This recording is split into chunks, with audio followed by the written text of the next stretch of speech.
Hi, this is Gabriel, broadcasting from the Cayman Islands in the Caribbean. And today I want to speak about Fidel Castro and the Ochoa Trials, 30 years later.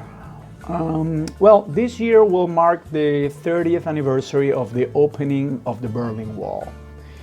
In 1989, this was the first step towards a unified Germany and the first piece to fall in the domino of communist totalitarian regimes. At the time, it was predicted that ultimately Cuba would also be one of the following pieces. Without Soviet support, so the argument went, the regime could not stand on its feet by itself. The prediction, of course, has not come to pass. While Eastern Europeans were celebrating the arrival of democracy in 1989, Cuba went through one of its darkest episodes. Whereas Stalin's influence was dissipated in the old world, in the new world he was actually being reinforced in one of the most shameful trials in Latin American history.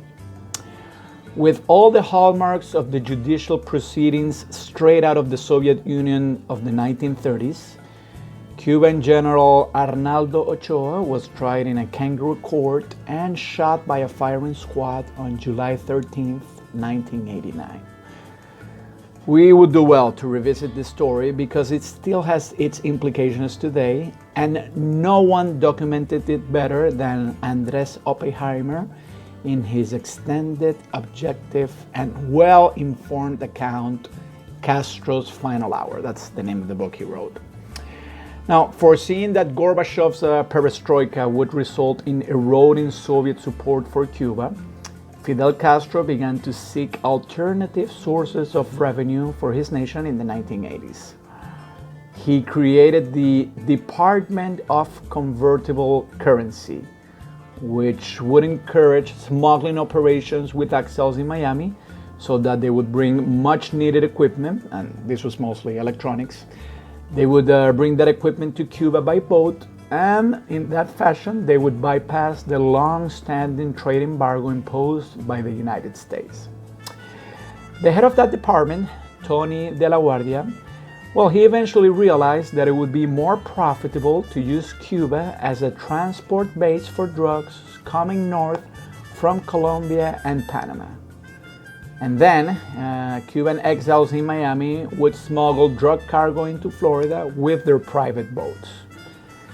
De la Guardia surely took a major slice from that scheme, but he also seemed to be motivated by a sense of patriotic duty. He reasoned that the only way to save the revolution, given the collapse of the Soviet Empire, was by making pacts with the drug smugglers in Florida. General Arnaldo Ochoa also had a patriotic mindset, but apparently he did not dare to go into the drug smuggling businesses.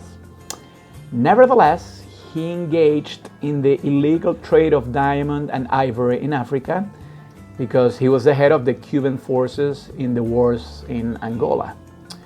Ochoa was a war hero, and as the Cuban people desperately wanted perestroika-like reforms, Ochoa was increasingly seen as a pragmatic yet patriotic reformist who could get Cuba out of its impending post-Soviet crisis. Castro, ever the ambitious leader and ambitious hardliner, he had different ideas. He imprisoned Ochoa, accusing him of planning drug smuggling operations with the Florida exiles. His trial, which was transmitted on Cuban national TV, it was pretty much a Cuban version of a Stalinist show. For example, one associate of Ochoa, Juan Ruiz Pu, he claimed while trembling that Castro himself was the head of the drug smuggling operations. The prosecutor, a guy by the name of Juan Scalona, the prosecutor immediately interrupted the testimony and told the physicians to take the witness away. Then the very next day, a more relaxed Ruiz Pu said that El Comandante knew nothing about the operations. Stalinism at its worst.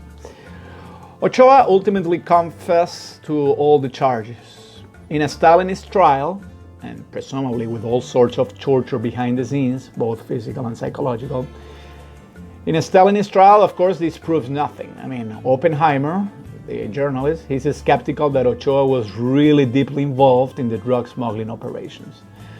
Ochoa seemed interested in communications with Pablo Escobar, the drug lord in Colombia, but they did not seem to get beyond that point.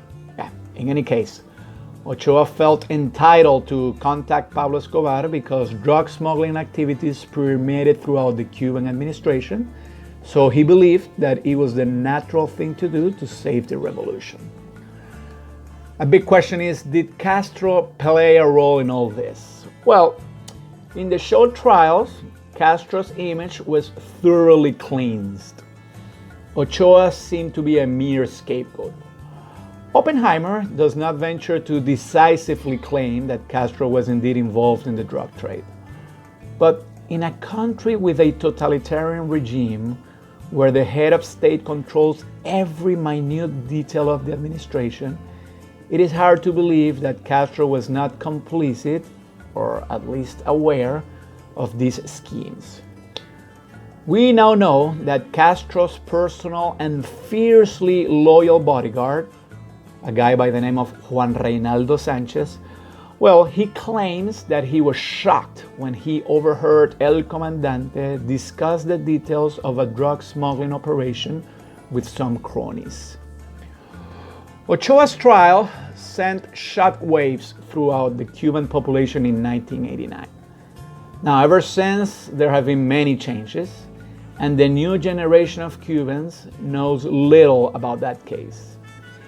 Yet, that particular moment in Cuban history is still relevant after 30 years. And that is because after the Soviet collapse, Cuba found a new sponsor, and that new sponsor was Hugo Chávez's regime in Venezuela. This allowed the Cuban regime to survive. According to many observers, Cuba managed to exercise a great measure of control in Venezuelan politics, with allegations of dealings in the drug trade still rampant. But on the whole, the Ochoa affair should raise questions about the purity of Castro's moral integrity in a world where young people are increasingly fascinated by his figure. Most of his biographers pay little attention to the Ochoa case, when in fact, I believe that this case may be the greatest indictment of his legacy.